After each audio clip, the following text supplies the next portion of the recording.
இந்த gold and silver ETF இருக்கு இல்லையா, இது வந்து எவ்வளவு அமௌண்ட் உங்களுக்கு தேவை அப்படின்றத நீங்களே வந்து ஃபண்ட்ஸ்ன்னு சொல்லிட்டு அதை சூஸ் பண்ணி உங்களுக்கு எவ்வளவு வேணும், ஒரு லாட் வேணுமா, ஒரு லாட் வந்து 125 ருபீஸ் இருக்கும், 100 லாட்ஸ் வேணுமா 12,500 அந்த மாதிரி இருக்கும்.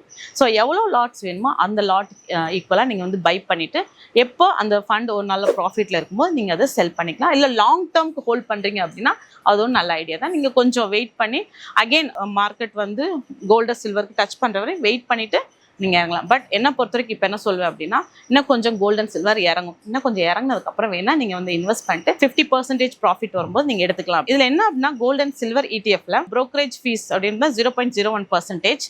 பட் ஃபிசிக்கல் கோல்டு வாங்குறீங்களா, அங்கே மேக்கிங் சார்ஜஸ் அண்ட் GST அந்த மாதிரி இதில் கிடையாது. இது வந்து பியூர்லி வந்து நீங்கள் ஃபிசிக்கலாக வாங்க மாட்டீங்க, ட்ரேட் பண்ணி லைக் ஷேர்ஸ் எப்படி நீங்கள் பை பண்ணி செல் பண்ணுறீங்களோ அதே மாதிரி தான் டிமேட் அக்கௌண்ட் ஓப்பன் பண்ணிட்டு இந்த கோல்டு அண்ட் சில்வர் ETF வாங்கிடுவீங்க. இதில் தான் நீங்கள் வந்து ட்ரேட் பண்ணிட்டு இருப்பீங்க. ஸோ உங்களுக்கு ப்ராப்பராக தெரிஞ்சு அப்படின்னா கோல்ட் அண்ட் சில்வர் ETFல நீங்க பண்ணலாம். அதே மாதிரி லாங் டேர்ம் வைக்கிறீங்க அப்படின்னா ஹோல்ட் பண்ணி வச்சுக்கலாம். சார்ஜஸ் எல்லாமே இதுல கம்மியா தான் இருக்கு. கோல்ட் அண்ட் சில்வர் ETF பத்தின ஜஸ்ட் ஒரு ஓவரால் அவுட்லுக் மட்டும் தான் நான் பேசியிருக்கேன். இதை பத்தி இன்னும் டெப்த் வேணும் அப்படின்னா கண்டிப்பா நெக்ஸ்ட் கிளாஸ்ல நான் உங்களுக்கு அதை பத்தி எடுக்கிறேன். ஸோ ஃபினான்ஷியல் ஓரியன்டான என்ன ப்ராடக்ட்ஸ் வேணும்னாலும் சரி, அதே மாதிரி FC எடுக்கணும்னாலும் சரி, எங்களை நீங்க வந்து கான்டாக்ட் பண்ணுங்க. we will help you. Thank you.